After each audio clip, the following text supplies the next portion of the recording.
നമസ്കാരം. നമ്മുടെ ഒരു പുതിയ വീഡിയോയിലേക്ക് എല്ലാവർക്കും സ്വാഗതം. നമ്മൾ വാഹനം ഓടിച്ച് റോഡിൽ കൂടി പോകുന്ന സമയത്ത് നമ്മുടെ വാഹനം ഒന്ന് നിർത്തണമെങ്കിൽ, അതായത് നമ്മൾ പോയിക്കൊണ്ടിരിക്കുന്ന കാരേജ് വേയിൽ നിന്നും പുറത്തേക്ക് മാറ്റി നമ്മുടെ വാഹനം നിർത്തുമ്പോൾ നമ്മൾ എന്തൊക്കെ കാര്യങ്ങൾ കൃത്യമായും ശ്രദ്ധിച്ചിരിക്കണം എന്നതാണ് ഇന്നത്തെ നമ്മുടെ ഈ ക്ലാസ്സിൽ ഉൾപ്പെടുത്തിയിരിക്കുന്നത്. നമ്മൾ ദീർഘദൂര യാത്ര ചെയ്ത് അല്ലെങ്കിൽ ചെറിയ യാത്ര ചെയ്ത് മുൻപിലേക്ക് പോകുമ്പോൾ നമ്മുടെ വാഹനം നിർത്തുമ്പോൾ ഒരു ട്രാഫിക് നിയമങ്ങൾ അനുസരിക്കുന്ന ഒരു ഡ്രൈവർ എന്ന നിലയിൽ നമ്മൾ ചെയ്യേണ്ടത് എന്തൊക്കെ കാര്യങ്ങളാണ്? അതിന് ഇൻ്റർനാഷണൽ ഡ്രൈവിംഗ് മെത്തേഡ് അനുസരിച്ച് സ്കാൽപ്പ് എന്നാണ് പറയുന്നത്. Scalp, SCALP, scalp.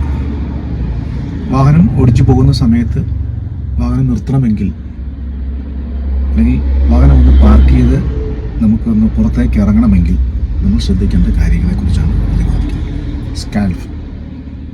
ഒന്ന്, നമ്മുടെ വാഹനം നിർത്തുന്നതിന് മുമ്പിട്ട് നമ്മൾ നിർത്താൻ ഉദ്ദേശിക്കുന്ന ആ സ്പേസ് അല്ലെങ്കിൽ ആ പ്രതലം അല്ലെങ്കിൽ ആ റോഡ് ഭാഗം സേഫ് ആണോ എന്നുള്ളത് നമ്മൾ ആദ്യം ശ്രദ്ധിക്കേണ്ട കാര്യമാണ്. അങ്ങനെ നമ്മൾ വാഹനം നിർത്താൻ ഉദ്ദേശിക്കുന്ന ആ സ്ഥലം സേഫ് ആണെങ്കിൽ അടുത്തത് കൺവീനിയൻസ് ആണോ എന്ന് നോക്കുക. നമുക്ക് സൗകര്യപ്രദമായ രീതിയിൽ ആ വാഹനം അവിടെ നിർത്താൻ പറ്റുമോ എന്നുള്ളതാണ് നമ്മൾ ചിന്തിക്കേണ്ടത്. അങ്ങനെയാണെങ്കിൽ അടുത്തത് ആൻഡ് ലീഗൽ, നിയമപരമായി നമ്മൾ കൊണ്ട് നിർത്താൻ അല്ലെങ്കിൽ നമ്മൾ പാർക്ക് ചെയ്ത് നിർത്താൻ ഉപയോഗിക്കുന്ന വാഹനം നിയമപരമായി അവിടെ നിർത്തുന്നതിന് യാതൊരുവിധ തടസ്സങ്ങളും ഇല്ല എന്ന് ഉറപ്പുവരുത്തുക. സേഫ് ആയിരിക്കണം, convenience and legal. Last, position.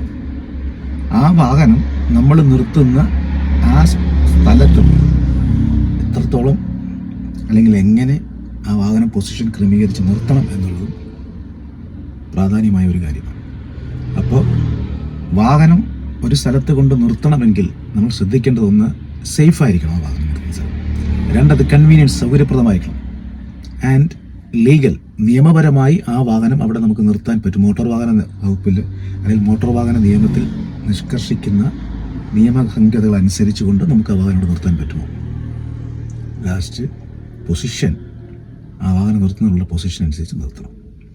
അപ്പോൾ ഡ്രൈവിംഗ് പഠിക്കുന്നവരും ഡ്രൈവിംഗ് പഠിച്ച് ലൈസൻസ് ഉള്ളവരുമൊക്കെ ഈ അറിവ് നമ്മുടെ ഡ്രൈവിംഗ് സിലബസിലേക്ക് അല്ലെങ്കിൽ നമ്മുടെ ഡ്രൈവിംഗ് പരിശീലനത്തിലേക്ക് ഉൾപ്പെടുത്തുക.